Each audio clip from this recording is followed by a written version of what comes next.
आज हम इस लोकसभा चुनाव के लिए केजरीवाल की 10 गारंटियों का ऐलान करने जा रहे हैं।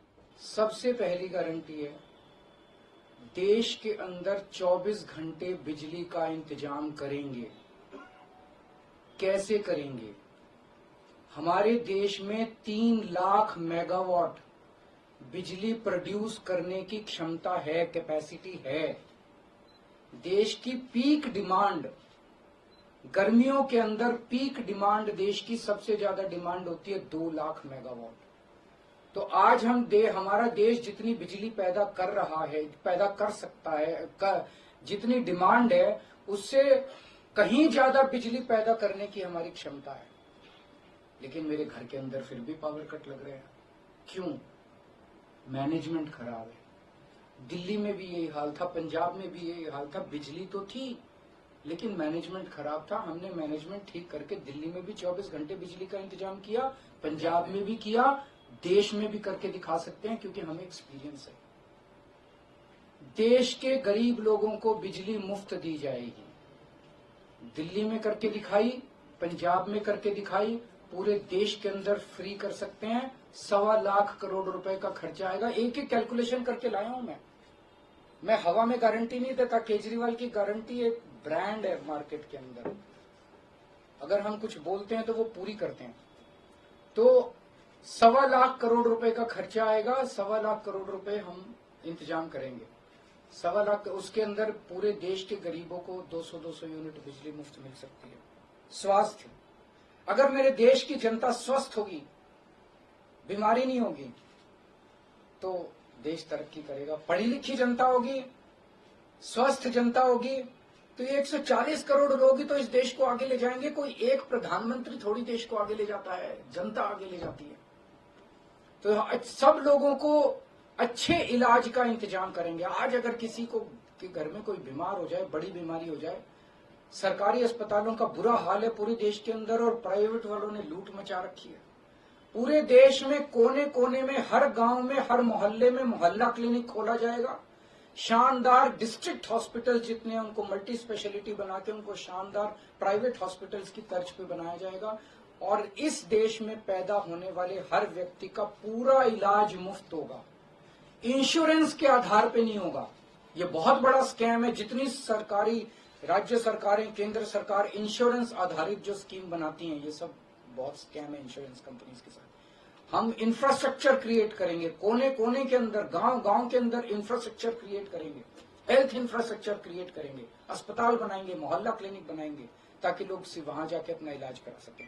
और सबका इलाज मुफ्त होगा, चाहे अमीर हो चाहे गरीब हो। इसके लिए भी 5 लाख करोड़ रुपए का खर्चा आएगा।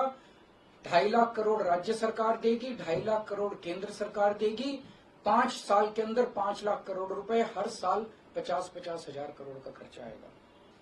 आज हमारी ये अग्निवीर योजना जो है कि हमारे युवाओं को फौज में भर्ती करके 4 साल के बाद निकाल दिया जाता है। लोगों की एक ओनरशिप नहीं बनती। 4 साल के बाद अगर आप निकाल देंगे तो एक तरह से हम सेना को सबसे कटिंग एज लेवल के ऊपर हम कमजोर कर रहे हैं। ये अग्निवीर योजना सेना के लिए भी बहुत हानिकारक है। और जो बच्चे युवा हमारे अग्निवीर बन के जा रहे हैं, वो लोग भी बहुत त्रस्त हैं। अग्निवीर योजना को बंद किया जाएगा।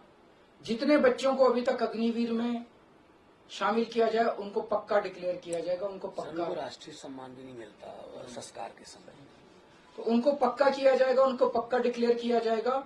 और सेना के अंदर ये ठेकेदारी के ऊपर एक तरह से कच्चे में, अग्निवीर तो कच्ची नौकरी हुई ना, कच्ची नौकरी ये बंद की जाएगी और वापस पक्के के अंदर बच्चों को लिया जाएगा। और सेना को ये अग्निवीर योजना लाए थे क्योंकि केंद्र सरकार का मानना था कि सेना के ऊपर, उनकी तनख्वाह और उनकी पेंशन के ऊपर पैसा ज्यादा खर्च हो रहा है। सेना के ऊपर, उस देश की सुरक्षा के ऊपर जितना पैसा खर्च करने की जरूरत है, उतना पैसा खर्च किया जाएगा। देश की सुरक्षा के साथ खिलवाड़ नहीं किया जा सकता। किसानों को आप इज्जत की जिंदगी दे सकते हैं अगर आप उनको उनकी फसलों के पूरे दाम दे दें। किसान कोई भीख नहीं मांग रहा, किसान अपना हक मांग रहा है। किसान अपनी बारिश में धूप में मेहनत करके और अपनी फसल उगाता है, और उसके बाद जब उसको फसलों के पूरे दाम नहीं मिलते तब वो अपने ऋण नहीं चुका पाता, आत्महत्या करने के लिए मजबूर होता। अगर आप उसकी फसलों के दाम सुनिश्चित कर दें तो किसान को आपसे कोई फेवर नहीं चाहिए। स्वामीनाथन रिपोर्ट के आधार के ऊपर किसानों को उनकी फसलों के सभी फसलों के पूरे दाम एमएसपी के आधार पर पूरे दाम दिलवाए जाएंगे। दिल्ली को पूर्ण राज्य का दर्जा दिलवाया जाएगा, जो दिल्ली वासियों का कई दशकों से दिल्ली के लोगों का हक है। बेरोजगारी, आज पूरे देश का युवा बेरोजगारी से त्रस्त है। इसके लिए हमने बहुत डिटेल्ड प्लानिंग की है। हमारे मंत्रियों ने, हमारी टीम ने बैठ के, सब लोगों ने बैठ के कि 1 साल के अंदर 2 करोड़ रोजगार का इंतजाम किया जाएगा ताकि हमारे युवकों को बेरोजगारी से निकाला जा सके। ये प्रोडक्टिव और इफेक्टिव एम्प्लॉयमेंट होगी। भ्रष्टाचार, बीजेपी की वॉशिंग मशीन को चौराहे के ऊपर खड़ा करके तोड़ा जाएगा। बीजेपी की वॉशिंग मशीन इस देश का भ्रष्टाचार का सबसे बड़ा कारण है। सबसे बड़ा सोर्स जो है वो बीजेपी की वॉशिंग मशीन है। ईमानदार लोगों को जेल भेजने और बेईमानों को संरक्षण देने की आज जो मौजूदा व्यवस्था है, इस व्यवस्था को समाप्त किया जाएगा। दिल्ली और पंजाब में जिस तरह से हमने भ्रष्टाचार पे दोनों लेवल पे, छोटे लेवल का भ्रष्टाचार और बड़े लेवल का भ्रष्टाचार, हमने जो वार किया है, उसी लेवल पे इफेक्टिव तरीके से पूरे देश को भ्रष्टाचार से निजात दिलवाई जाएगी। व्यापारियों के लिए, अगर किसी देश के अंदर व्यापारी और उद्योगपति खुल के व्यापार नहीं कर सकते, अपने व्यापार को नहीं बढ़ा सकते, तो वो देश कभी तरक्की नहीं कर सकता। उस देश के अंदर कभी जॉब्स पैदा नहीं हो सकते। और ये डेटा बताता है कि पिछले 8-10 साल के अंदर इस देश के 12 लाख हाई नेटवर्थ इंडिविजुअल्स, बड़े बड़े अमीर लोग इस देश के अंदर व्यापार और उद्योग बंद करके विदेशों में चले गए हैं, क्योंकि इस देश के अंदर आतंक मचा रखा है सरकार, केंद्र सरकार ने, उन लोगों को डराने का, धमकाने का। जीएसटी को पीएमएलए से बाहर किया जाएगा, जीएसटी का सरलीकरण किया जाएगा, सारी प्रशासनिक और लीगल व्यवस्थाओं को सरलीकरण किया जाएगा, और एक ऐसी व्यवस्था की जाएगी कि अगर इस देश के अंदर कोई सही तरीके से व्यापार करना चाहे तो वह व्यापार कर भी सकता है, उद्योग खोल भी सकता है, ज्यादा परमिशंस की जरूरत नहीं होगी। और बड़े स्तर के ऊपर हम, कोई भी देश तब तक तरक्की नहीं कर सकता जब तक उसके हर बच्चे को अच्छी शिक्षा का इंतजाम न कर दिया जाए।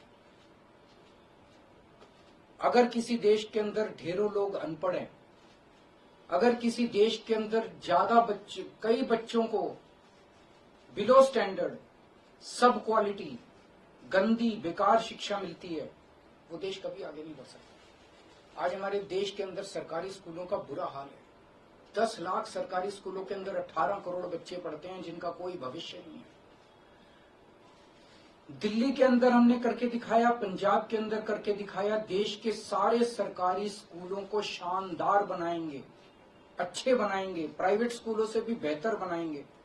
और इस देश के अंदर पैदा होने वाले हर बच्चे के लिए, चाहे वो अमीर का बच्चा हो चाहे गरीब का बच्चा हो, अच्छी, शानदार और फ्री शिक्षा का इंतजाम किया जाएगा। अगर आप अमीर हैं, अपने बच्चे को प्राइवेट में भेजना चाहते हैं, भेजिए। लेकिन आप अगर सरकारी स्कूल में अपने बच्चे को भेजते हैं तो प्राइवेट स्कूल से किसी 1% भी कम नहीं होगी उस शिक्षा की क्वालिटी। ऐसी शिक्षा का इंतजाम गांव-गांव के कोने-कोने, देश के कोने-कोने में अच्छी शिक्षा का इंतजाम करेंगे। दिल्ली में किया, पंजाब में किया, हमें करना आता है, हमारी नीयत है। हम ये काम आजादी के वक्त हो जाना चाहिए था, लेकिन नहीं हुआ। देर आए दुरुस्त आए, आजादी के 75 साल बाद भी हो गया तो बहुत अच्छी बात है।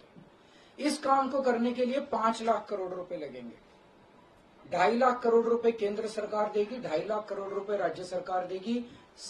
हर साल 5 साल में हर साल 50,000 करोड़ रुपए का खर्चा आएगा केंद्र सरकार को।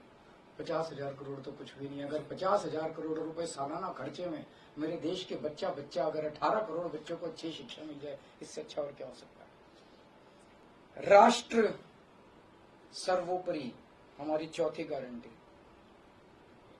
चीन ने हमारे देश की जमीन पे कब्जा कर लिया है। हमारी केंद्र सरकार से जब भी पूछा जाए वो कहते हैं कोई नहीं आया, कुछ नहीं हुआ। सब जानते हैं, पूरी दुनिया जानती है, सैटेलाइट का जमाना है, सबके पास तस्वीरें हैं कि किस तरह से चीन ने हमारी सरजमी के ऊपर घुस के और उसके हमारी जमीन के ऊपर कब्जा कर लिया। जुठलाने से समस्या का समाधान नहीं होगा, लोगों से छुपाने से समस्या का समाधान नहीं होगा। हमारे देश की सेना के अंदर बहुत ताकत है। हमारे देश की सेना को एक बार इजाजत तो दीजिए, उसको स्वतंत्रता तो दीजिए काम करने की। वो देखिए आप तो जीत के लाती है।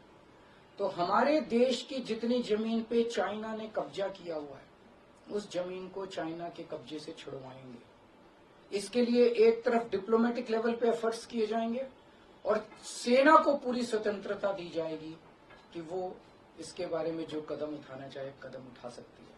सेना को आज जो रोका जा रहा है वो रोका नहीं जाएगा।